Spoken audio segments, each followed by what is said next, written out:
আমাদের চারপাশে প্রত্যেক দিন অনেক খারাপ কাজ দেখি। মেয়েদের উত্ত্যক্ত করা, ঘুষ দেয়া, প্রতারণা, চুরি করা, মদ পান করা, মাদকাসক্তি, উৎপীড়ন করা। সম্ভাবনা খুব বেশি থাকে যে আমাদের প্রোগ্রামিংটা নষ্ট হয়ে যেতে পারে। এজন্য প্রত্যেক দিন সালাতের মাধ্যমে আমাদের প্রোগ্রামিং করা হচ্ছে, যাতে করে আমরা সিরাতুল মুস্তাকিমে থাকতে পারি, সরল পথে থাকতে পারি। কিছু মানুষ বলতে পারে যে কেন দিনে একবার সালাত কায়েম করেন না, কেন এই কাজটা দিনে 5 বার করেন? শরীর সুস্থ রাখার জন্য আমাদের দিনে কমপক্ষে 3 বার খাওয়ার দরকার হয়। যদি দিনে একবার খান তাহলে আপনার শরীর খুব একটা স্বাস্থ্যবান হবে না।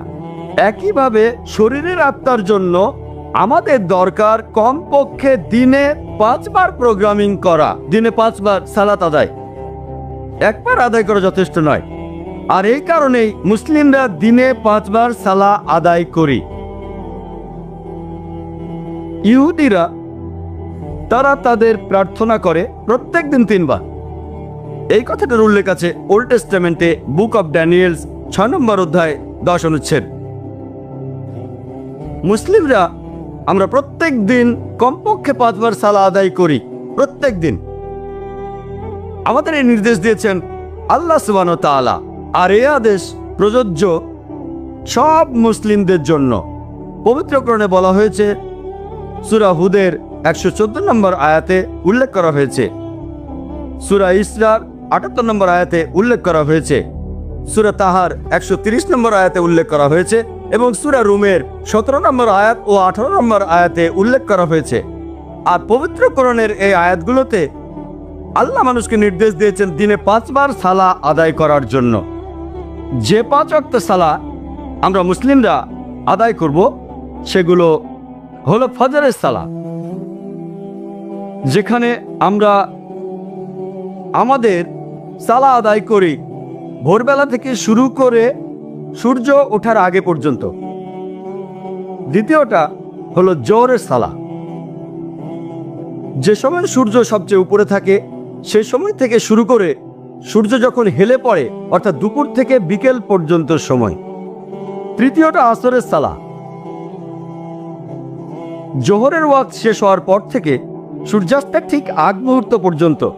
চতুর্থ হলো মাগরিবের সালা, সূর্যাস্তের সময় থেকে শুরু করে আকাশে লালিমা থাকা পর্যন্ত। আর এশার সালা আকাশে লালিমার পর থেকে মধ্যরাত পর্যন্ত যে কোনো সময় আদায় করা যায়। মুসলিমরা সালা আদায় করবে প্রত্যেক দিন কমপক্ষে 5 বার। মসজিদে ঢোকার সময় মুসলিমরা আমাদের জুতো খুলে ফেলি। আর এই একই নির্দেশ আল্লাহ সুবহানাহু ওয়া তাআলা দিয়েছিলেন মুসা আলাইহিস সালামকে, ইহুদিদের নবী মোজেসকে।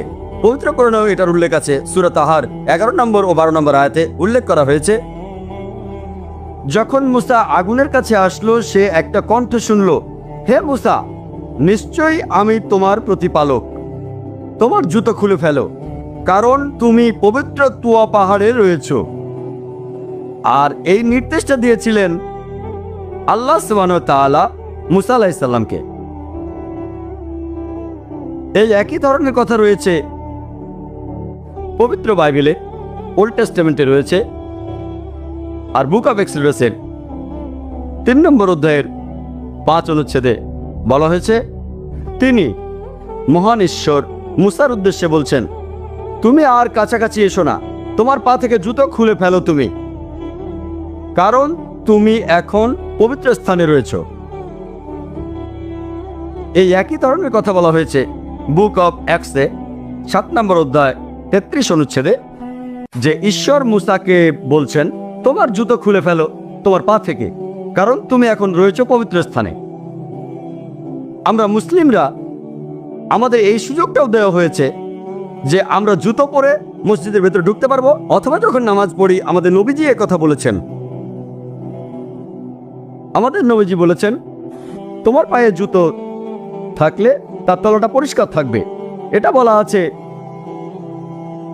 আবু দাউদে 1 নম্বর খণ্ড, বুক অফ সালাহ এ, কিতাবুস সালাহ 240 অধ্যায় হাদিস নম্বর 652। নবীজি বলেছেন, ইহুদিদের থেকে আমরা আলাদা, কারণ প্রার্থনা করতে গিয়ে তারা সবসময় জুতো বা স্যান্ডেল খুলে নেয়।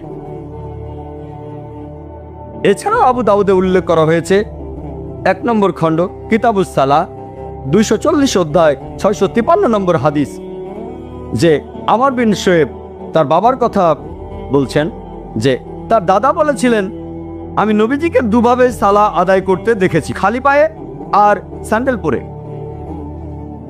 আমরা মুসলিমরা যে কারণে আমাদের জুতো খুলে ফেলি, মসজিদে ঢুকে নামাজ পড়ার আগে অথবা আমাদের জুতোর তলা পরিষ্কার করি, এর কারণটা হলো আমরা স্বাস্থ্য সচেতন। আমরা আমাদের ইবাদতের জায়গাটা পরিষ্কার রাখতে চাই।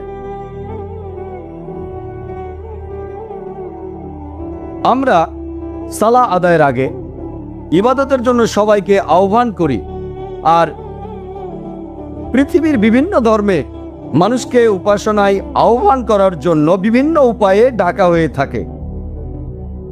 যেমন ধরুন, ইহুদিরা তারা ট্রাম্পেট বাজায়, এই কথাটার উল্লেখ আছে বাইবেলে বুক অফ নাম্বারস 10 নম্বর অধ্যায়ের 1 থেকে 3 অনুচ্ছেদে, যে ঈশ্বর মুসাকে ডাকলেন আর তাকে বললেন, রূপা দিয়ে 2টো ট্রাম্পেট বানাও আর এগুলো দিয়ে মানুষকে উপাসনায় আহ্বান করো।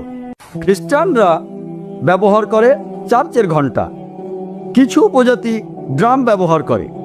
আমরা ইসলামে ব্যবহার করি মানুষের কণ্ঠ। আর ইবাদতের এই আহ্বান, এটাকে বলা হয় আজান। যে ব্যক্তি এই আজান দেন তাকে বলে মুয়াজ্জিন।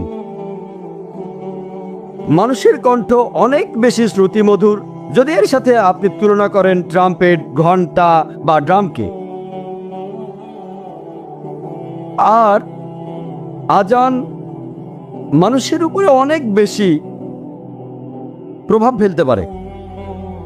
এমন অনেক অমুসলিম আছেন যারা ইসলাম গ্রহণ করেছেন শুধুমাত্র আজানের কথাগুলো শুনে। এই শ্রুতিমধুর আজানে তারা এতটাই মুগ্ধ হয়, এই আজান তাদের হৃদয়, তাদের মন আর আত্মার উপর এতটাই প্রভাব ফেলে যে তারা ইসলাম গ্রহণ করে।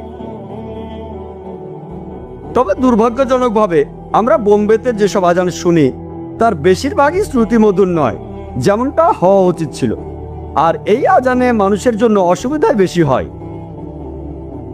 সেজন্য আমি সব মুয়াজ্জিনকে অনুরোধ করব, আপনারা হারমাইন শরীফের আজানটা শুনবেন, মদিনার মসজিদে নববী আর মক্কায় মসজিদে হারামের আজান, এই আজানগুলো শুনবেন যে আজান আসলে কেমন হওয়া উচিত। আজান শ্রুতিমধুর আর মনে শান্তি দেয়, পাশাপাশি আজান একটা বার্তা বহন করে। তবে দুর্ভাগ্যজনকভাবে বেশিরভাগ অমুসলিমই তারা জানে না যে আজান আসলে কি বার্তা বহন করে আনে। গত ডিসেম্বরে আমি কেরালায় ছিলাম, গিয়েছিলাম একটা কনফারেন্সে যারা আয়োজন করেছিল কিছু মুসলিম, আর সেখানে একজন অমুসলিম মিনিস্টারকে আমন্ত্রণ করা হয়েছিল। তিনি তখন স্টেজের উপরে বক্তৃতা দিচ্ছিলেন, আর তিনি সেখানে মুসলিম এবং ইসলাম সম্পর্কে কিছু ভালো কথাও বলেছিলেন। তিনি বলেছিলেন যে ইন্ডিয়ানরা আমরা মুসলিমদের নিয়ে খুবই গর্বিত, মোগল শাসক তাদের জন্য আমরা গর্বিত।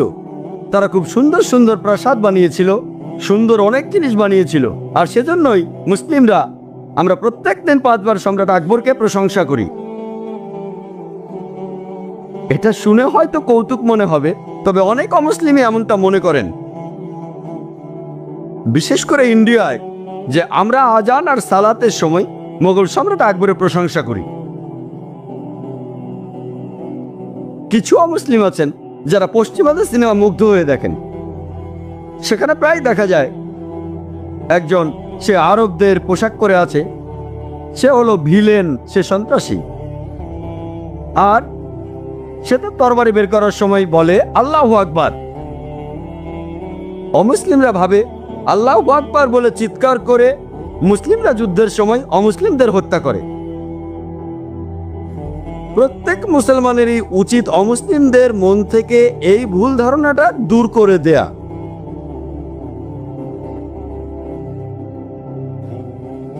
আর আমরা তাদের বলবো আজানের বার্তাটা আসলে কি।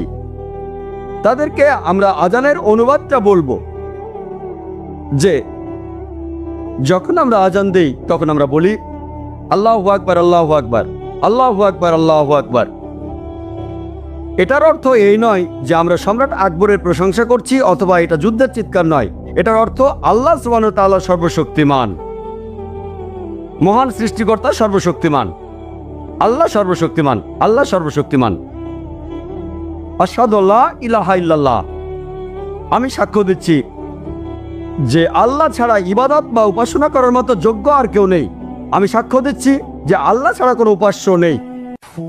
আশহাদু আন্না মুহাম্মাদুর রাসূলুল্লাহ, আশহাদু আন্না মুহাম্মাদুর রাসূলুল্লাহ, আমি সাক্ষ্য দিচ্ছি যে মুহাম্মদ সাল্লাল্লাহু আলাইহি সাল্লাম তিনি আল্লাহ সুবহানাহু ওয়া তাআলার প্রেরিত নবী।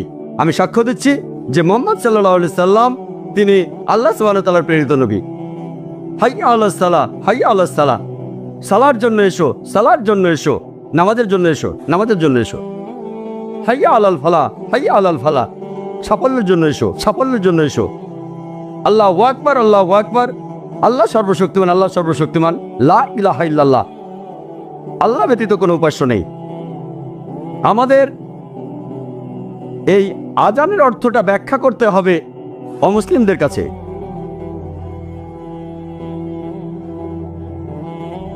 এটা কর্তব্য মুসলিমদের যে আমরা অমুসলিম ভাইদের কাছে ইসলামের বার্তা পৌঁছে দেব আর তার ব্যাখ্যা করব। সালাহ আদায়ের আগে আমরা সব সময় নিজেদেরকে পবিত্র করে নেই, তার মানে আমরা নিজেদের পরিষ্কার করে নিই, তার মানে আমরা ওযু করি।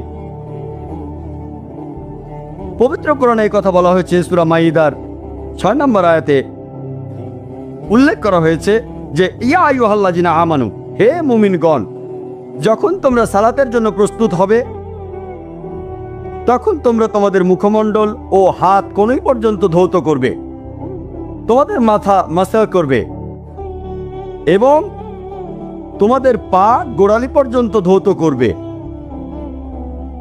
এটা আবশ্যিক যে প্রত্যেক মুসলিম তারা সবাই পবিত্র হবে, সবাই ওযু করবে যখন তারা সালাহ আদায় করবে। আর একই ধরনের কথা রয়েছে পবিত্র বাইবেলে, আছে বুক অব এক্সোডাসে 40 নম্বর অধ্যায় 31 ও 32 অনুচ্ছেদে যে মুসা এবং হারুন আর তাদের পুত্ররা তারা তাদের হাত এবং পা ধৌত করলো, তারপর প্রার্থনার জন্য মন্দিরে ঢুকলো। তারা যখন পূজার বেদির কাছে আসলো তারা পরিষ্কার হলো যেভাবে ঈশ্বর নির্দেশ দিয়েছিলেন মুসাকে। একই ধরনের কথা রয়েছে বুক অব অ্যাক্টসে 21 নম্বর অধ্যায়ের 26 অনুচ্ছেদে যে পল সেই লোকদের নিয়ে গেলেন আর পরের দিন তাদের নিয়ে তিনি পবিত্র হলেন এবং মন্দিরে প্রবেশ করলেন। আমরা মুসলিমরা আমরা সালাহ আদায়ের আগে নিজেদের পবিত্র করি, নিজেদের পরিষ্কার করি, আমরা ওযু করি যাতে আমরা পরিষ্কার থাকি, আমরা স্বাস্থ্য সচেতন। আর এছাড়াও পবিত্র হওয়ার পাশাপাশি ওযুর মাধ্যমে আমরা বিশেষ ধরনের একটা মনস্তাত্ত্বিক প্রস্তুতি নেই, মানসিক প্রস্তুতি নেই যে আমরা এখন আল্লাহ সুবহানাহু ওয়া তাআলার সাথে যোগাযোগ করব। আমাদের নবীজি বলেছেন, সহিহ বুখারীতে উল্লেখ আছে 1 নম্বর খণ্ড বুক অব সালাহ 56 নম্বর অধ্যায় 429 নম্বর হাদিস, যে এই পৃথিবী সৃষ্টি হয়েছে এজন্য যাতে আমি আর আমার অনুসারীরা সিজদা দিতে পারি। এটা একটা মসজিদ। মসজিদ অর্থ যে স্থানে সিজদা দেওয়া হয়। আমাদের নবীজি বলেছেন যে পুরো পৃথিবীটাই, এই পুরো বিশ্বটাই একটা মসজিদ বিশ্বাসীদের জন্য। তবে এটাও ঠিক, যেখানে সালাহ আদায় করবেন, সিজদা দেবেন, সেই জায়গাটা পরিষ্কার হতে হবে। এটার উল্লেখ আছে সহিহ বুখারীতে 1 নম্বর খণ্ড বুক অব আজানে 75 নম্বর অধ্যায় 692 নম্বর হাদিস। হযরত আনাস রাদিয়াল্লাহু তাআলা আনহু বলেছেন যে সাহাবীরা যখন সালার জন্য দাঁড়াতেন একজনের কাঁধ তার পাশের জনের কাঁধের সাথে লেগে যেত, একজনের পা তার পাশের জনের পায়ের সাথে লেগে থাকতো। একই ধরনের কথা আছে বুক অব সালাহ আবু দাউদের অধ্যায় নম্বর 245 হাদিস নম্বর 666। আমাদের নবীজি সালাহ শুরু করার আগে তিনি বলেছেন, সারিগুলো সমান করো কাঁধে কাঁধ দিয়ে দাঁড়াও, ফাঁকা জায়গা বন্ধ করো, আর সেখানে শয়তানের ঢোকার মতো কোনো পথ রেখো না। নবীজি সেই শয়তানের কথা বলেননি যেমনটা আপনারা ওনিডা টিভির অ্যাডে দেখেছেন। কমিকের বই তো আছে দুটো শিং আর একটা লেজ। নবীজি এখানে যে শয়তানের কথা বলেছেন সেটা জাতিগত বিদ্বেষ, বর্ণবাদ, গায়ের রং, সম্পদের। এটা ব্যাপার না যে সে কালো না সাদা, ধনী না গরিব, রাজা না ফকির। আপনি যে পরিবারে জন্ম নেন না কেন, যখন সালার জন্য দাঁড়াবেন আপনারা কাঁধে কাঁধ দিয়ে দাঁড়াবেন। সালাত আদায়ের যে নিয়ম, যেভাবে নামাজ পড়তে হবে, সেটা পবিত্র কোরআনে সংক্ষেপে বর্ণনা করা হয়েছে। পবিত্র কোরআনে সূরা আল বাকারার 144 নম্বর আয়াতে একথা উল্লেখ করা হয়েছে যে তোমরা মুখ ফেরাও মসজিদুল হারামের দিকে, তোমরা যেখানে থাকো না কেন সেই দিকে তোমাদের মুখ ফেরাও। সালাহ আদায়ের সময় এটা আবশ্যিক যে আমরা কিবলার দিকে মুখ করে দাঁড়াবো, মসজিদুল হারামের দিকে মুখ করে, কাবা শরীফের দিকে। আর ইন্ডিয়ায় মুসলিমরা আমরা যেদিকে মুখ করে দাঁড়াই সেটা পশ্চিম দিক। আমি ইন্ডিয়ায় যখন ভ্রমণ করি, যদি আমি কিবলার দিকটা না জানি কোন দিকে দাঁড়াবো, তখন যদি কোনো অমুসলিমকে জিজ্ঞেস করি, আমি পশ্চিম দিকের কথা জিজ্ঞেস করি না। আমি যেটা করি তাকে জিজ্ঞেস করি পূর্ব দিক কোনটা, তারপর আমি উল্টো দিকে মুখ করে দাঁড়াই। না হলে সে হয়তো ভাববে যে আমরা আসলে পশ্চিমাদের উপাসনা করছি। পবিত্র কোরআন বলছে, সূরা আল বাকারার 238 নম্বর আয়াতে উল্লেখ করা হয়েছে যে তোমরা যখন সালাতে আল্লাহকে মনে করবে, তোমরা আল্লাহর উদ্দেশ্যে বিনীতভাবে দাঁড়াবে। পবিত্র কোরআন বলছে সালাহ আদায়ের সময় তোমরা আল্লাহর উদ্দেশ্যে বিনীতভাবে দাঁড়াও। আর সালার সময় সূরা ফাতিহা পড়াটা আবশ্যিক।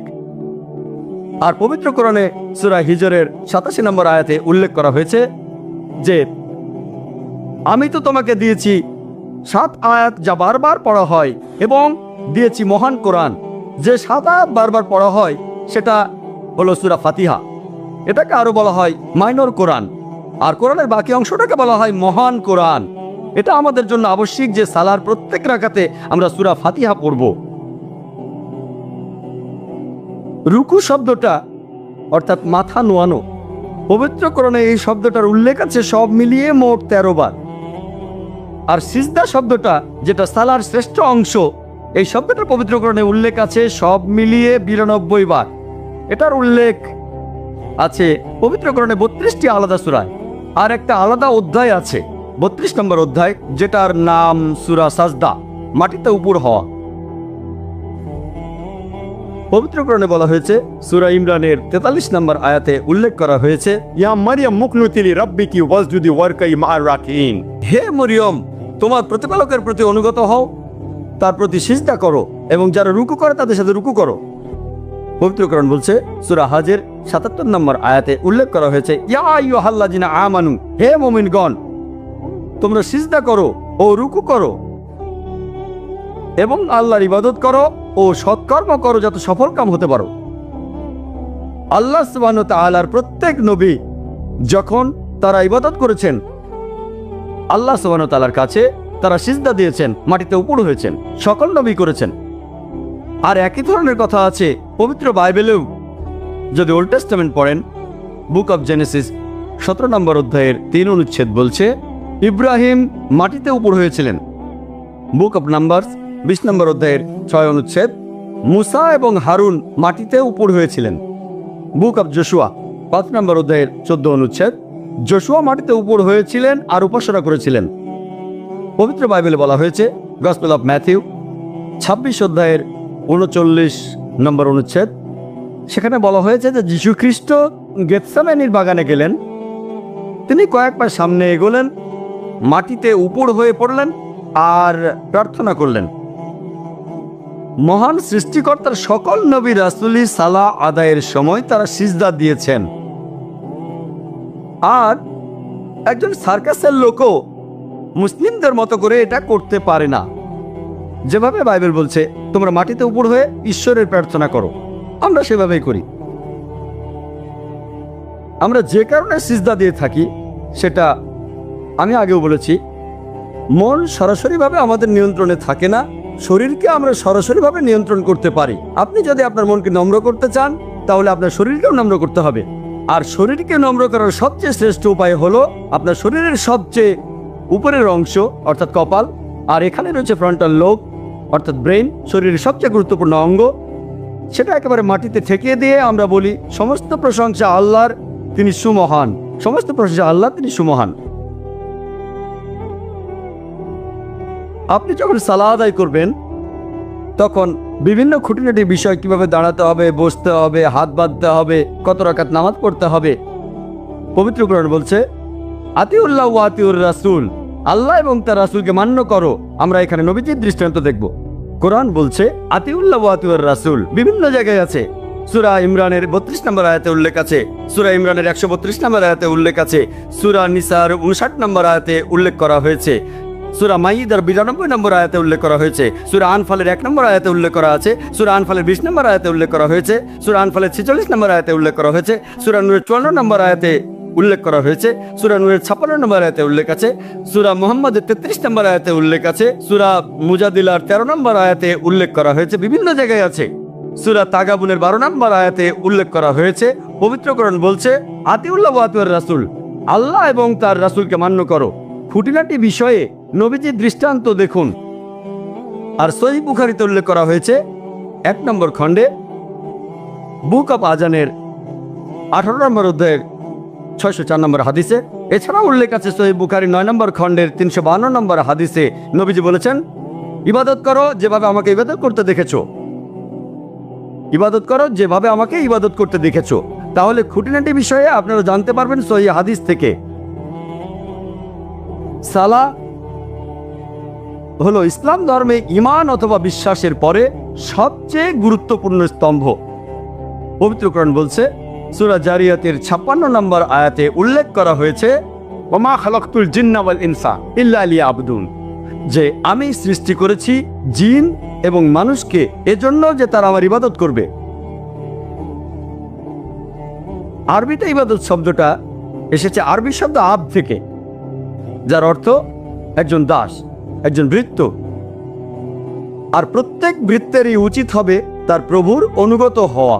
পৃথিবীর প্রত্যেক মানুষই আল্লাহ সুবহানাহু ওয়া তাআলার ভৃত্য, মহান স্রষ্টার দাস। আর এই পৃথিবীর সব মানুষেরই উচিত আল্লাহ সুবহানাহু ওয়া তাআলার অনুগত হওয়া। আর যখনই আপনি আল্লাহ সুবহানাহু ওয়া তাআলার নির্দেশ মেনে চলছেন, আপনি তখন ইবাদত করছেন, আল্লাহর উপাসনা করছেন। যদি যে কাজগুলো নিষেধ করেছেন আল্লাহ সুবহানাহু ওয়া তাআলা, সে কাজগুলো করা থেকে বিরত থাকেন, আপনি তাহলে ইবাদত করছেন। অনেক মানুষের একটা ভুল ধারণা আছে যে সালাহ এটাই হলো একমাত্র ইবাদত। আসলে সালাহ হলো সবচেয়ে ইসলাম ধর্মের গুরুত্বপূর্ণ ইবাদত, তবে একমাত্র ইবাদত নয়। আল্লাহ সুবহানাহু ওয়া তাআলার আদেশ মেনে চলাটাও ইবাদত, আর সালাহ হলো ইসলাম ধর্মের সবচেয়ে গুরুত্বপূর্ণ ইবাদত। সালাহ শব্দটার আরেকটা অর্থ হলো আনুগত্য প্রকাশ করা। আর আপনি তখনই অনুগত হবেন যদি নামাজের সময় সবকিছু বুঝে শুনে বলেন, যদি জানেন যে আল্লাহ সুবহানাহু ওয়া তাআলা আপনাকে কি করতে নির্দেশ দিয়েছেন। সেজন্য এটা প্রত্যেক মুসলমানের জন্য আবশ্যিক যে সালার সময় যা পড়বে তার অর্থটা জানবে। এছাড়াও সে পবিত্র কোরআন পড়বে। যদি সে আরবি বুঝতে না পারে তাহলে সে কোরআনের অনুবাদ পড়বে, যাতে করে আল্লাহ সুবহানাহু ওয়া তাআলার নির্দেশগুলো বুঝে শুনে পালন করতে পারে। যদি কেউ সালাহ আদায় না করে তাহলে তার অনেক বিপদ হতে পারে। তখন হতে পারে আপনার বিশ্বাস দুর্বল হয়ে যাবে, অথবা এই বিশ্বাসটা চলেও যেতে পারে। কারণ মানুষ আসলে মনে করে পৃথিবীতে তার যে সম্পদ আর সম্মান আছে এর কারণ হলো পৃথিবীর সব বস্তুগত জিনিস।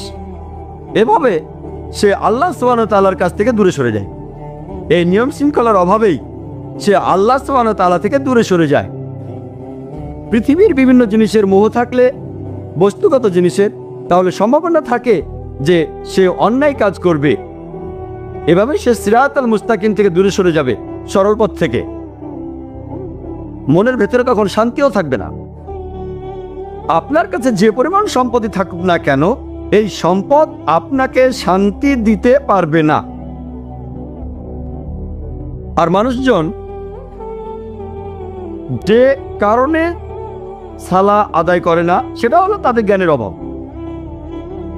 আর যখনই আপনি আল্লাহ সুবহানাহু ওয়া তাআলার নির্দেশ মেনে চলছেন, আপনি তখন ইবাদত করছেন, আল্লাহর উপাসনা করছেন। যদি যে কাজগুলো নিষেধ করেছেন আল্লাহ সুবহানাহু ওয়া তাআলা, সে কাজগুলো করা থেকে বিরত থাকেন, আপনি তাহলে ইবাদত করছেন। অনেক মানুষেরই একটা ভুল ধারণা আছে যে সালা এটাই হলো একমাত্র ইবাদত। আসলে সালা হলো সবচেয়ে ইসলাম ধর্মের গুরুত্বপূর্ণ ইবাদত, তবে একমাত্র ইবাদত নয়। আল্লাহ সুবহানাহু ওয়া তাআলার আদেশ মেনে চলাটাও ইবাদত, আর সালা হলো ইসলাম ধর্মের সবচেয়ে গুরুত্বপূর্ণ ইবাদত। সালা শব্দটার আরেকটা অর্থ হলো আনুগত্য প্রকাশ করা। আর আপনি তখনই অনুগত হবেন যদি নামাজের সময় সবকিছু বুঝে শুনে বলেন, যদি জানেন যে আল্লাহ সুবহানাহু ওয়া তাআলা আপনাকে কি করতে নির্দেশ দিয়েছেন। সেজন্য এটা প্রত্যেক মুসলমানের জন্য আবশ্যিক যে সালার সময় যা পড়বে তার অর্থটা জানবে। এছাড়াও সে পবিত্র কোরআন পড়বে। যদি সে আরবি বুঝতে না পারে তাহলে সে কোরআনের অনুবাদ পড়বে, যাতে করে আল্লাহ সুবহানাহু ওয়া তাআলার নির্দেশগুলো বুঝে শুনে পালন করতে পারে। যদি কেউ সালা আদায় না করে তাহলে তার অনেক বিপদ হতে পারে। তখন হতে পারে আপনার বিশ্বাস দুর্বল হয়ে যাবে, অথবা এই বিশ্বাসটা চলেও যেতে পারে। কারণ মানুষ আসলে মনে করে পৃথিবীতে তার যে সম্পদ আর সম্মান আছে এর কারণ হলো পৃথিবীর সব বস্তুগত জিনিস। এভাবে সে আল্লাহ সুবহানাহু ওয়া তাআলার কাছ থেকে দূরে সরে যায়। এই নিয়ম শৃঙ্খলার অভাবেই সে আল্লাহ সুবহানাহু ওয়া তাআলা থেকে দূরে সরে যায়। পৃথিবীর বিভিন্ন জিনিসের মোহ থাকলে, বস্তুগত জিনিসের, তাহলে সম্ভাবনা থাকে যে সে অন্যায় কাজ করবে। এভাবে সে সিরাতাল মুস্তাকিম থেকে দূরে সরে যাবে, সরল পথ থেকে। মনের ভেতরে তখন শান্তিও থাকবে না। আপনার কাছে যে পরিমাণ সম্পত্তি থাকুক না কেন, এই সম্পদ আপনাকে শান্তি দিতে পারবে না। আর মানুষজন যে কারণে সালা আদায় করে না সেটা হলো তাদের জ্ঞানের অভাব। পবিত্র কোরআন বলছে, সূরা ইমরানের 185 নম্বর আয়াতে উল্লেখ করা হয়েছে, কুল্লু নাফসিন যায়কাতুল মাউত, প্রত্যেক জীবকে মৃত্যু স্বাদ গ্রহণ করতে হবে, এবং কিয়ামতের দিন তোমাদেরকে তোমাদের কর্মফল পূর্ণ মাত্রায় দেওয়া হবে, এবং যাকে দোজখের আগুন থেকে দূরে রাখা হবে আর যাকে জান্নাতে দাখিল করা হবে সেই হবে এই দুনিয়ার উদ্দেশ্য পূরণে সফলকাম। কারণ নিশ্চয়ই এই পার্থিব জীবন একটা ছলনাময়, ভোগ ব্যতীত কিছুই নয়। সালাহ আদায় করলে অনেক উপকৃত হবেন। সালাহ একটা জীবন দর্শন। সালাহ আপনার আত্মিক অবস্থানকে উন্নত করবে, পাশাপাশি শারীরিকভাবে উপকৃত হবেন। সালাহ আপনার বিশ্বাসকে বাড়িয়ে দেয়, আপনার বিশ্বাসকে শক্তিশালী করে। পবিত্র কোরআনে সূরা আনফালের 2 নম্বর আয়াতে উল্লেখ করা হয়েছে যে সত্যিকারের বিশ্বাসী তারাই যাদের হৃদয় কম্পিত হয় যখন আল্লাহকে স্মরণ করা হয়, আর যখন আল্লাহর আয়াত পাঠ করা হয়। এটা তাদের ঈমান বৃদ্ধি করে এবং তারা তাদের প্রতিপালকের উপরে নির্ভর করে। পবিত্র কোরআন বলছে, সূরা ফাতিহার 5 থেকে 7 নম্বর আয়াতে উল্লেখ করা হয়েছে, ইয়াকা না'বুদু ওয়া ইয়াকা নাস্তাঈন, আমরা তোমারই ইবাদত করি, তোমারই সাহায্য প্রার্থনা করি। ইহদিনাস সিরাতাল মুস্তাকিম সিরাতাল লাযিনা আন'আমতা আলাইহিম গায়রিল মাগদুবি আলাইহিম ওয়ালাদ-দাল্লিন, আমাদের সরল পথ দেখাও, তাদের পথ যাদের তুমি অনুগ্রহ দান করেছো, তাদের পথ নয় যারা ক্রোধ নিপতিত, যারা পথভ্রষ্ট। এতে আপনার জীবনের শৃঙ্খলা বাড়বে। সত্যিকারের মুসলিম সে তার দিন শুরু করে ফজরের সালাহ আদায় করার মাধ্যমে। আর ফজরের সালার সময় মুয়াজ্জিন আজান দেওয়ার সময় বলেন, আসসালাতু খায়রুম মিনান নাওম, যে ঘুম অপেক্ষা সালাহ উত্তম, ঘুমিয়ে থাকার চেয়ে নামাজ পড়া উত্তম। একজন সত্যিকারের মুসলিম দিনের মাঝখানে সালাহ আদায় করে, আর সে তার দিন শেষ করে এশার সালাহ দিয়ে ঘুমাতে যাওয়ার আগে। সালাহ এছাড়াও সামাজিক অবস্থার উন্নত করে।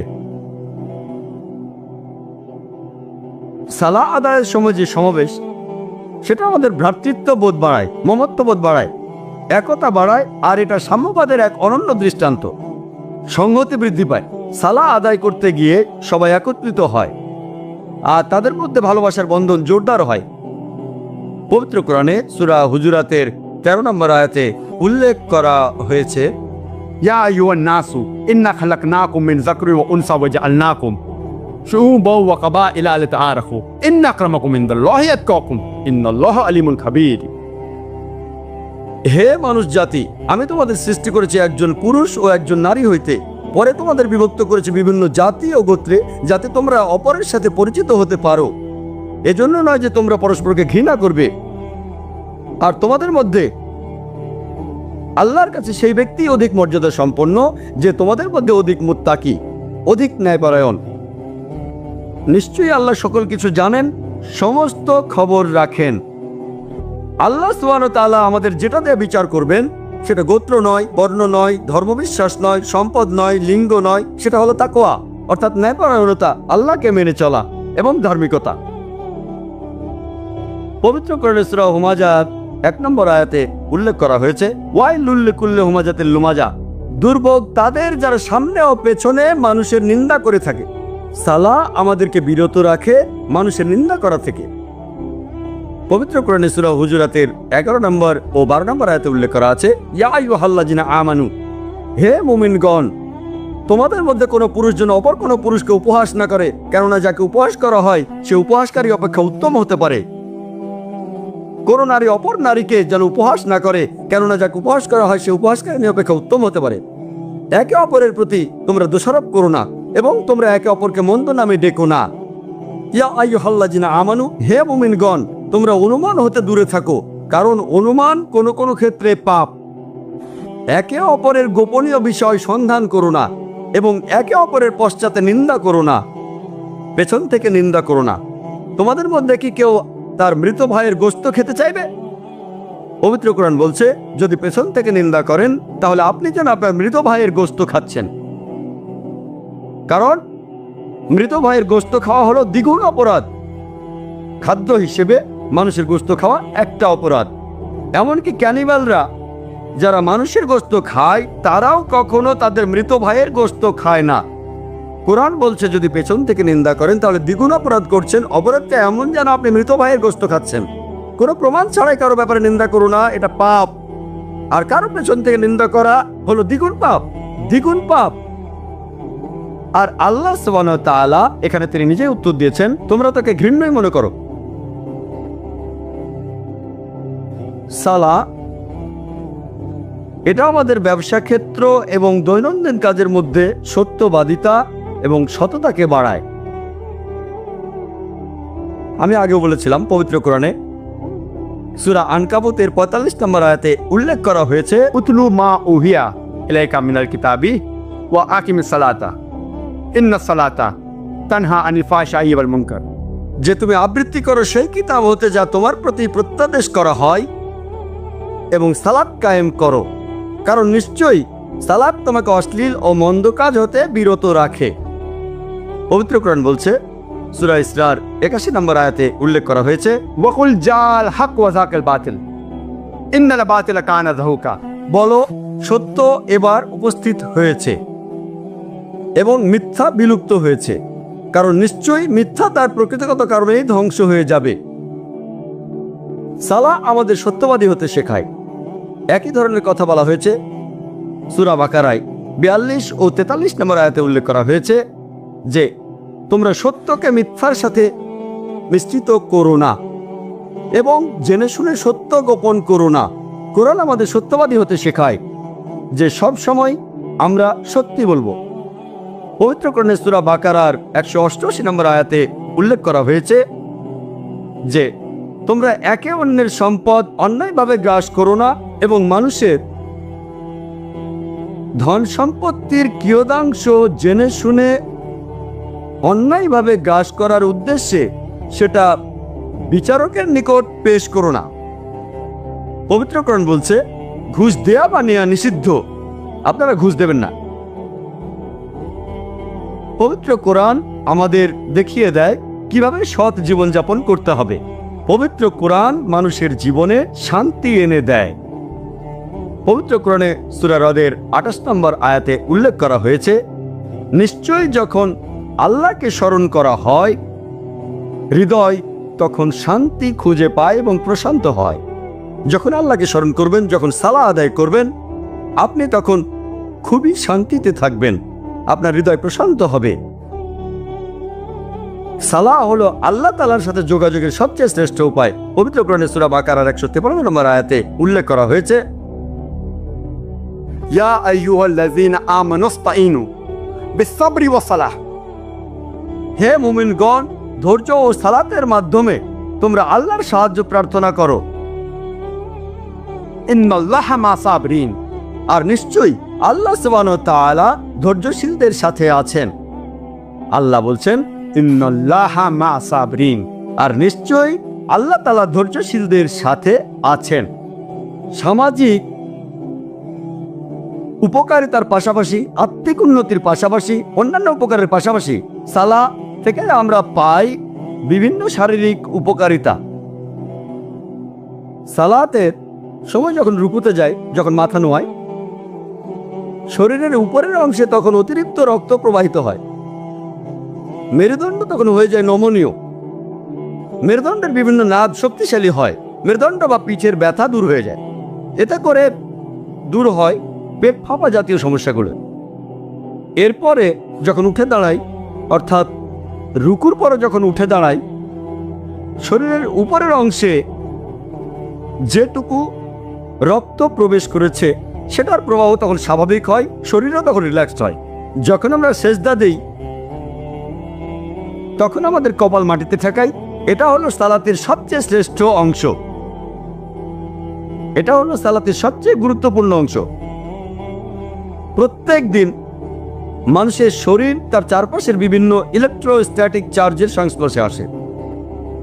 এই চার্জ তারপরে গিয়ে পৌঁছায় মানুষের নার্ভাস সিস্টেমে, আর সেখানেই জমা হয়ে থাকে। এই অতিরিক্ত ইলেকট্রোস্ট্যাটিক চার্জ শরীর থেকে বের করে দেওয়া প্রয়োজন। তা না হলে আপনার মাথা ব্যথা করবে, পিঠে ব্যথা করবে, মাংসপেশিতে টান পড়বে। এসব সমস্যাতে রেহাই পেতে আমরা ট্রাঙ্কুলাইজার আর বিভিন্ন প্রকারের ওষুধ নিই। এই অতিরিক্ত ইলেকট্রোস্ট্যাটিক চার্জ আমাদের শরীর থেকে বের করে দিতে হবে। যেমন ধরুন, এমন কোনো যন্ত্র যেখানে প্রচুর বিদ্যুতের প্রয়োজন হয়, সেখানে সাধারণত দেখা যায় একটা 3 পিন প্লাগ আছে। তৃতীয় পিন আর তৃতীয় তারটা মাটিতে চলে যায়, আর্থিং করা হয়। একইভাবে আমরা যখন সিজদায় যাই, আমাদের কপাল মাটিতে ঠেকাই।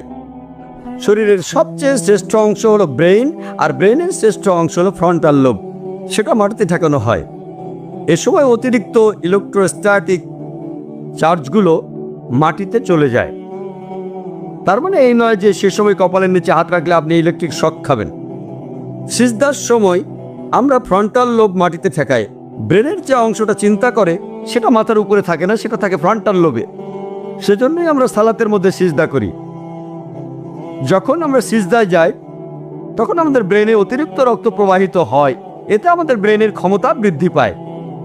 যখন সিজদা করি তখন আমাদের মুখের চামড়ায় ও ঘাড়ে অতিরিক্ত রক্ত প্রবাহিত হয়, এতে আমাদের মুখমণ্ডলে রক্ত প্রবাহের মাত্রা বেড়ে যায়। এটা শীতকালে আমাদের জন্য খুবই উপকারী। বিভিন্ন অসুখ থেকে বাঁচতে পারি, যেমন ফাইব্রোসাইটিস ও চিলব্লেন। যখন সিজদা করি তখন প্যারানেজাল সাইনাসের ড্রেনেজ তৈরি হয়, এতে করে সাইনোসাইটিসের সম্ভাবনা কমে যায়, যেটা হলো সাইনাসের প্রদাহ।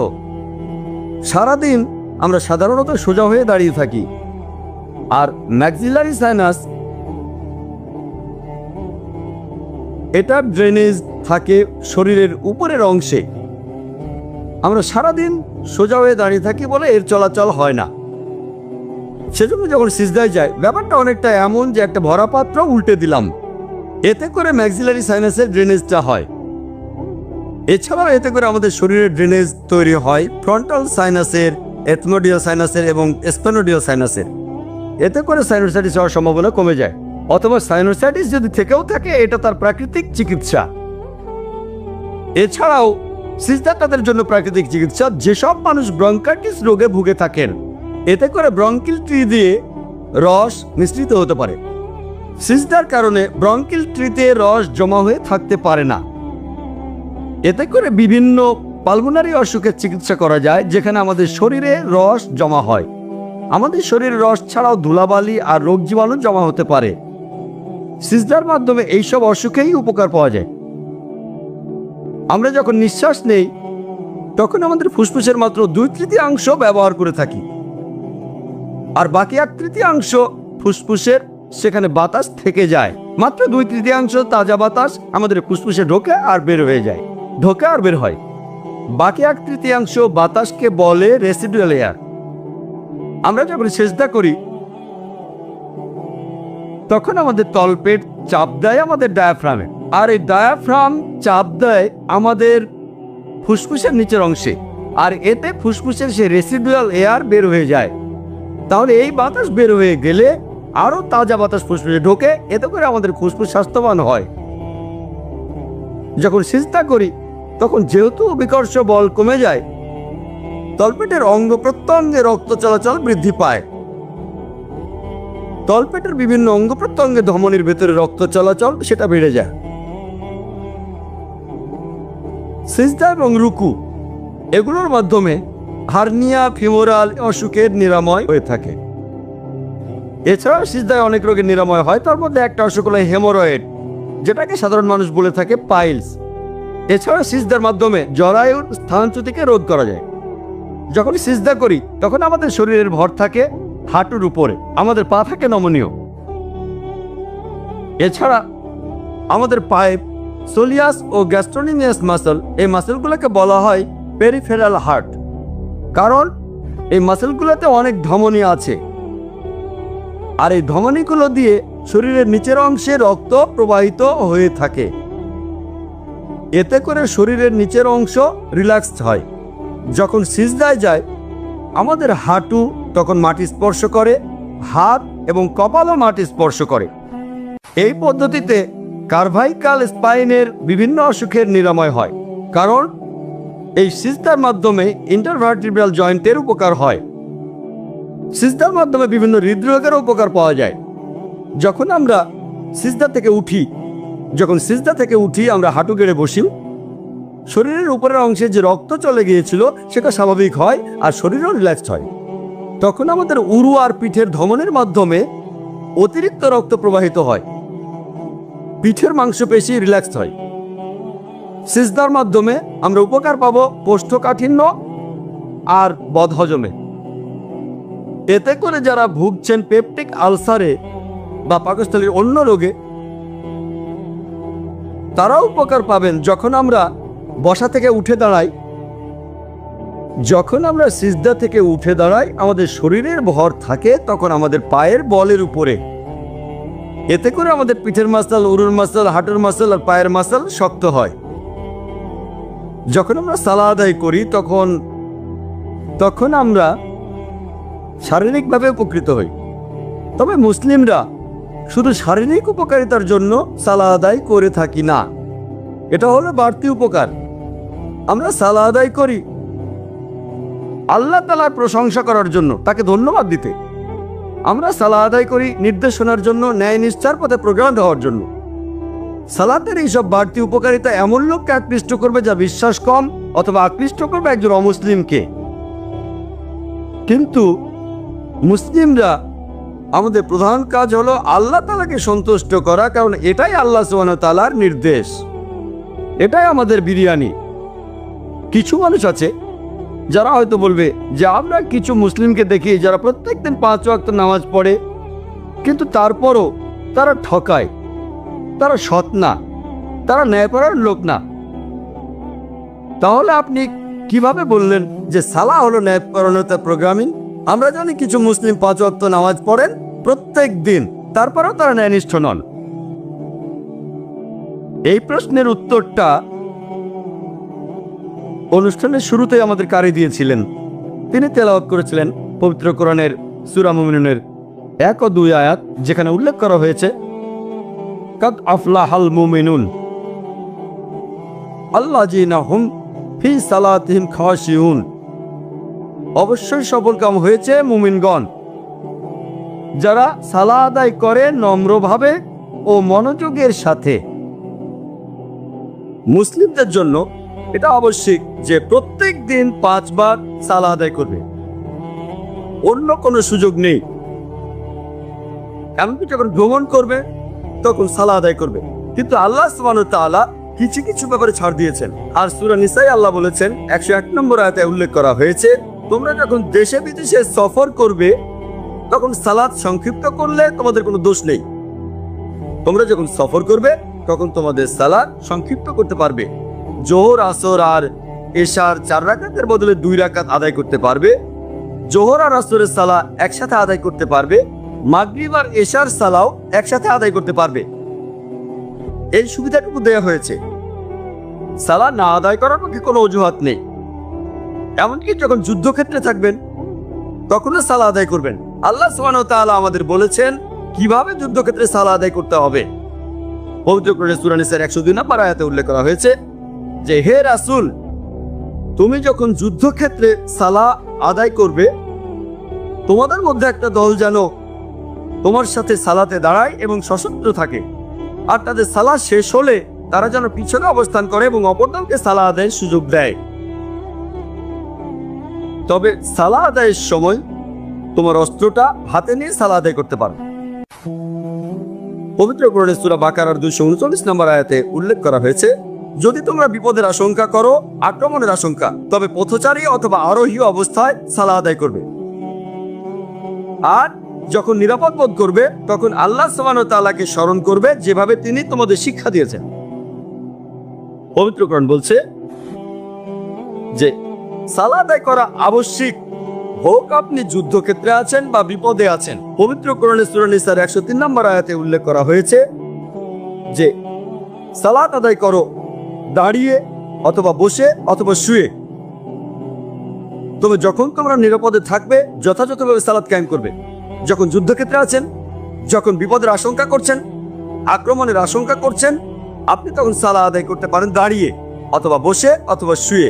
এমনকি অসুস্থ থাকলে পবিত্র কোরআনের সূরা ইমরানের 151 নম্বর আয়াতে উল্লেখ করা হয়েছে যে বিশ্বাসীরা সালাহ আদায় করে দাঁড়িয়ে, বসে অথবা একপাশে শুয়ে।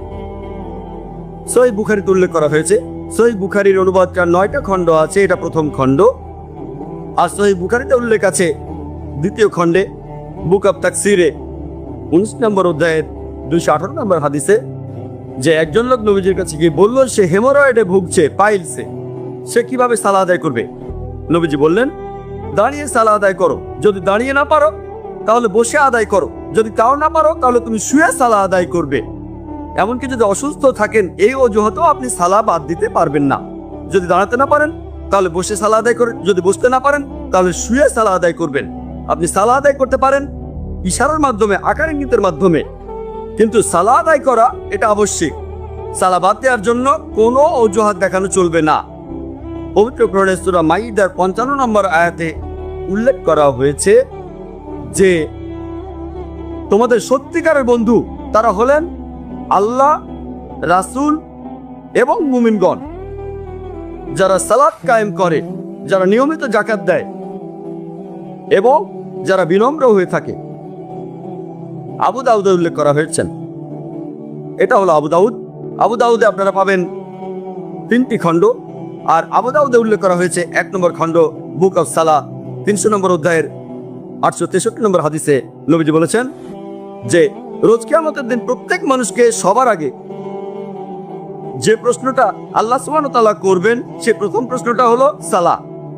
আল্লাহ সুবহানাহু ওয়া তাআলা সবার প্রথমে আপনাকে যে বিষয়ে প্রশ্ন করবেন সেই প্রশ্নটা হবে সালাহ নিয়ে। আর প্রিয় নবীজি বলেছেন, এটার উল্লেখ আছে সহিহ মুসলিমে, এটা হলো সহিহ মুসলিম। অনেকের কাছে হয়তো অনুবাদটা আছে, এটা আপনারা IRF-এ পাবেন, এটা হলো সহিহ মুসলিম। আর সহিহ মুসলিমে উল্লেখ করা হয়েছে 1 নম্বর খণ্ডে। সহিহ মুসলিমের মোট 4টি খণ্ড আছে, এটা হলো প্রথম খণ্ড। প্রথম খণ্ডে উল্লেখ আছে বুক অফ ফেইথে 36 নম্বর অধ্যায়ের 146 নম্বর হাদিসে যে